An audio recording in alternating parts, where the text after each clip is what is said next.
True horror stories. True horror stories. They say a smile can light up a room, but in the remote wetlands of Australia, one boy's smile was a beacon for something that should have stayed in the dark. Welcome to 3 a.m. Horror Audio. This story takes us back over 100 years to a small, isolated settlement near the Gippsland Lakes in Victoria. It's a place of vast, quiet waters and thick reeds, the kind of place where legends feel a little too real. The story was passed down from an old fisherman who claimed his grandfather witnessed the whole thing when he was just a teenager. At the center of it all was a boy named Harry. The locals called him Happy Harry because despite being non-verbal and mostly keeping to himself, he had the most infectious, beautiful smile you've ever seen. It was the kind of smile that could make even the grumpiest old man soften up.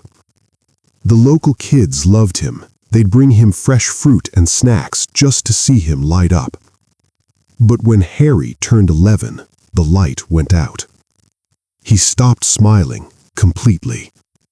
He'd still sit by the edge of the fields, watching the other kids play, but his face was a mask of stone. At first, people thought he was just growing up, or maybe his condition was changing. Then, things got weird. One afternoon, Harry called over a local tradesman who was struggling with debt. Harry looked him in the eye and told him, "You're going to get your money today."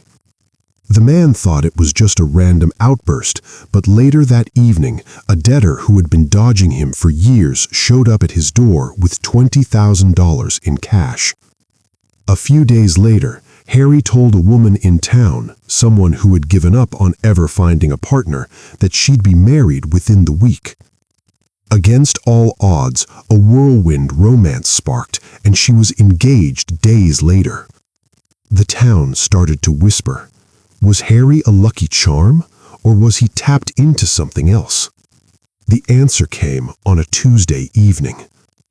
A man walking back from the market saw Harry sitting by the path and went over to give him a friendly hug. Harry stood up and wrapped his arms around the man, but the grip wasn't a hug, it was a vice. The man gasped, feeling the air leave his lungs and the terrifying sound of his own bones straining under the pressure of an 11-year-old's arms. When the man started to bleed from the pressure, people rushed over to pull Harry off. It took 5 grown men to pry the boy's hands away, and that's when they saw it. Harry was smiling again.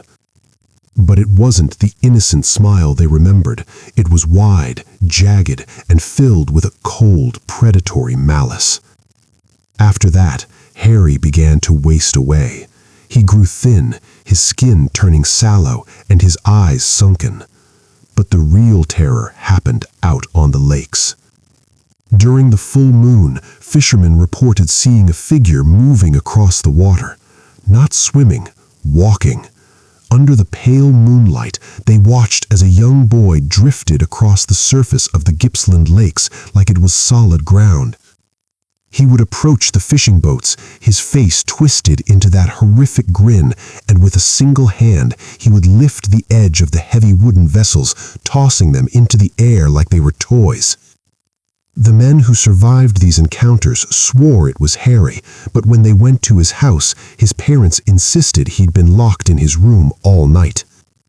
Desperate, the family sought out an old bush tracker known for his knowledge of the unseen. He took one look at Harry and told his parents to say their goodbyes. He said that an entity, something ancient that lived in the water, had fallen in love with the boy's smile and had decided to wear him like a suit. He warned them that once the entity was finished, it would take him back to the depths. A few nights later, the household was awoken by the sound like a rushing wind inside the hallway. When they rushed to Harry's room, the window was wide open. The bed was cold. Despite weeks of searching the wetlands and the lake shores with lanterns and torches, they never found a single trace of him.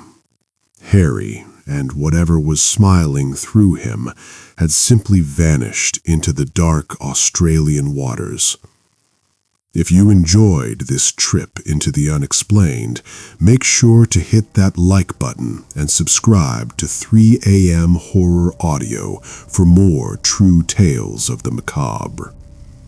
Do you have a story that keeps you up at night?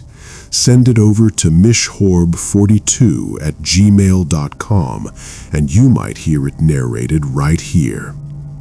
Stay safe out there and watch out for the things that smile in the dark.